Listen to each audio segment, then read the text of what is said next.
सभी भाई बहनों को प्रभु यीशु मसीह के मधुर नाम में बहुत सारी शुभकामनाएं, बहुत सारा प्यार।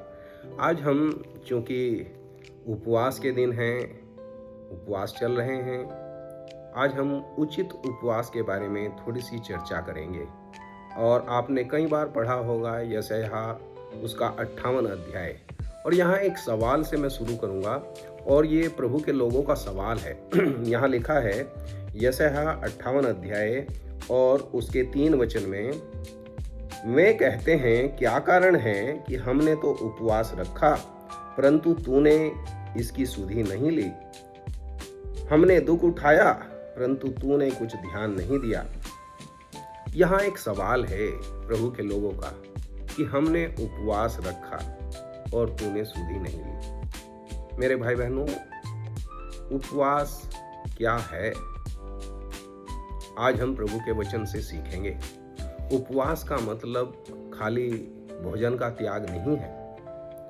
उपवास के बारे में प्रभु का वचन यहाँ कई बातें सिखाता है।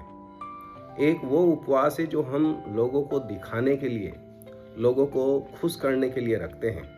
यहाँ प्रभु के वचन में ऐसा लिखा है कि वे लोग ऐसे करते हैं जैसे मानो बड़े धर्मी हों। देखो 2 वचन में लिखा है, वे प्रतिदिन मेरे पास आते हैं और मेरी गति जानने की इच्छा ऐसी रखते हैं मानो वे धर्मी हैं। तो इसका मतलब प्रभु उन्हें बताना चाह रहा था कि ये लोग दिखावे में ज़्यादा जी रहे हैं। प्रभु हम लोगों को दिखावे से ज़्यादा प्रैक्टिकल लाइफ, एक वास्तविकता का जीवन में जीने के लिए बाध्य करते हैं और उत्सुक करते हैं, सिखाते हैं।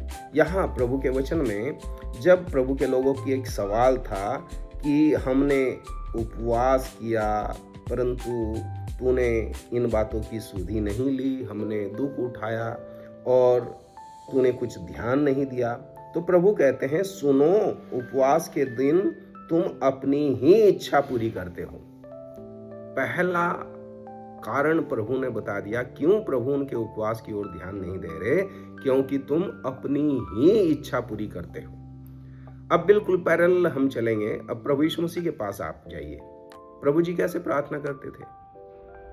प्रभु जी कहते थे, हे पिता, मेरी नहीं तेरी इच्छा पूरी हो। मेरे भाई बहनों, कई बार हम उपवास में, प्रार्थना में अपनी इच्छा को आड़े रखते हैं। हम ऐसा सोचते हैं कि हम परमेश्वर को अपनी इच्छा को मनाने के लिए बाध्य कर देंगे, लेकिन वो राजाओं का राजा है।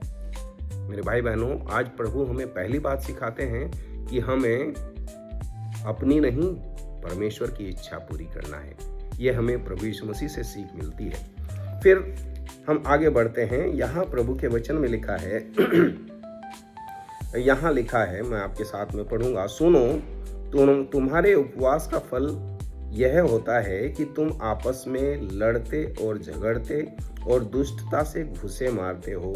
जैसा उपवास तुम आजकल रखते हो उससे तुम्हारी प्रार्थनाएं ऊपर सुनाई नहीं देंगी। तो अब दूसरा एक और रीजन प्रभु बता रहे हैं। उपवास भी हो रहा है, भोजन का त्याग कर दिया है, लेकिन लड़ाई, एकता ना होना, ये यहाँ प्रभु के वचन में लिखा है। तो इस कारण से, झगड़े की कारण से तुम्हारी प्रार्थनाएं ऊपर सुनाई नहीं देती। ये दूसरा रीजन है जो उपवास, उचित उपवास प्रभु के लोग नहीं रख पा रहे। मेरे भाई बहनों, आज घरों में, मंडलियों में कहीं भी एकता नजर नहीं आती। प्रभु यीशु मसीह ने जो प्रार्थना की यूहन्ना 17 अध्याय में, उसने कहा कि हे पिता, जैसे आप और मैं एक हैं, ये भी एक हों। प्रभु यीशु मसीह की एक महान याजकीय प्रार्थना थी कि वे एक हों। और आज इस चीज का अभाव देखा जा रहा है कि प्रभु के लोगों के अंदर एकता नहीं है, इसलिए उनकी प्रार्थनाएं ऊपर सुनाई नहीं, ये समझ लीजिए ऊपर पहुंच नहीं रही है। मेरे भाई बहनों, अब हम आगे बढ़ते हैं। यहाँ लिख रखा है, जिस उपवास से मैं प्रसन्न होता हूँ, वचन 5 में, जिस उपवास से मैं प्रसन्न होता हूं, अर्थात जिसमें मनुष्य स्वयं को दीन करे। ये कंडीशन है। उपवास का मतलब दीनता है। ये दीनता कहां से सीखते हैं? फिर आप प्रभु जी के पास जाइए। और प्रभु जी ने मत्ती 11 अध्याय और उसके 29 वचन में कहा, और मुझसे सीखो क्योंकि मैं नम्र और मन में दीन हूं। मेरे भाई बहनों, ये दीनता, इसका मतलब ये नहीं कि आप अपने सिर को झाऊ के समान झुका के बैठे रहो, ऐसे होगा नहीं। दीनता का मतलब आपको प्रभु जी के पास जाना पड़ेगा, वो आपको सिखाएंगे दीनता का असली मतलब क्या है। तो यहाँ बाइबल का परमेश्वर हमें बताना चाहता है कि मनुष्य को दीन करना है, अपने आप को, एक विश्वासी को दीनता में रहना है, प्रभु जी के सामने दीन बनकर रहना है। प्रभु जी सिखाते हैं, उसकी आत्मा हमें सिखाएगी कैसे हम लोग दीन रहेंगे।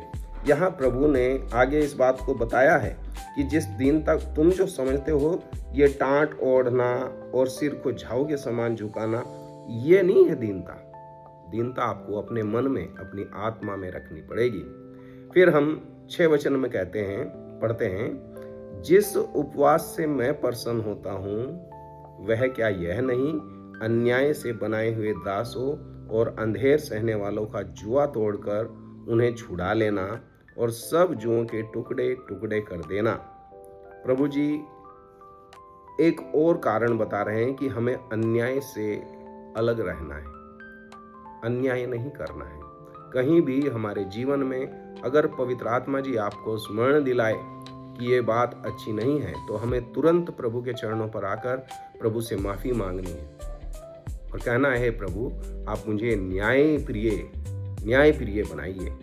फिर आगे प्रभु के वचन 7 में लिखा है, क्या वह यह नहीं कि अपनी रोटी भूखों को देना, अनाथ और मारे मारे फिरते हुओं को अपने घर में ले आना, किसी को नंगा देखकर उसे वस्त्र पहनाना और अपने जाति भाइयों से अपने आप को न छिपाना।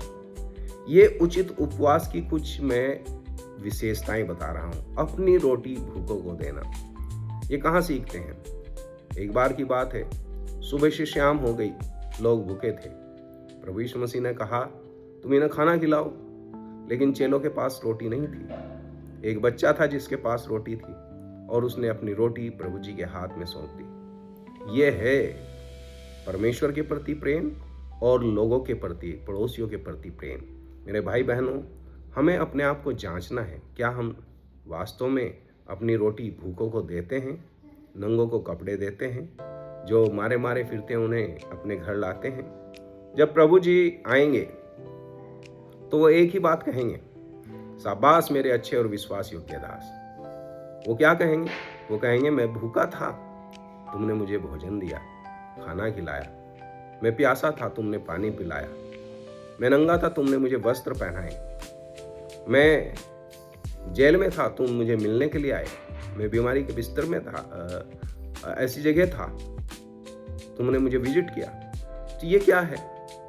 जो आप किसी भाई या बहन के साथ करते हैं वो प्रभु जी के साथ करते हैं।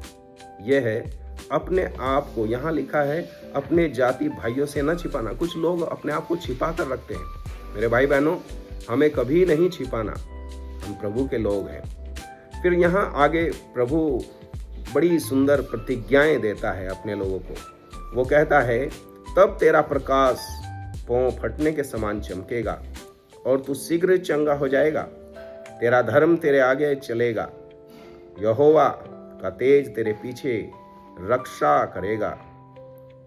तब तू पुकारेगा और यहोवा उत्तर देगा, तू दोहाई देगा और वह कहेगा, मैं वही हूँ। यदि तू अंधेर करना और उंगली उठाना और दुष्ट बातें बोलना छोड़ दे, उदारता से भूखों की सहायता करे और दीन दुखियारों को संतुष्ट करे, तब अंधियारे में तेरा प्रकाश चमकेगा और तेरा घोर अंधकार दोपहर का सा उजियाला हो जाएगा। और एक और प्रतिज्ञा है, यहाँ लिखा है 11 वचन में, यहोवा तुझे लगातार लिए चलेगा और अकाल के समय तुझे तृप्त कर और तेरी हड्डियों को हरी भरी करेगा। तू सींची हुई बारी और ऐसे सोते के समान होगा जिसका जल कभी नहीं सूखता। 12 वचन में एक और प्रतिज्ञा है, तेरे वंश के लोग बहुत काल से उजड़े हुए स्थानों को फिर बसाएंगे। तू पीढ़ी पीढ़ी की पड़ी हुई नेव पर घर उठाएगा। तेरा नाम टूटे हुए बाड़े का सुधारक और पथों का ठीक करने वाला पड़ेगा।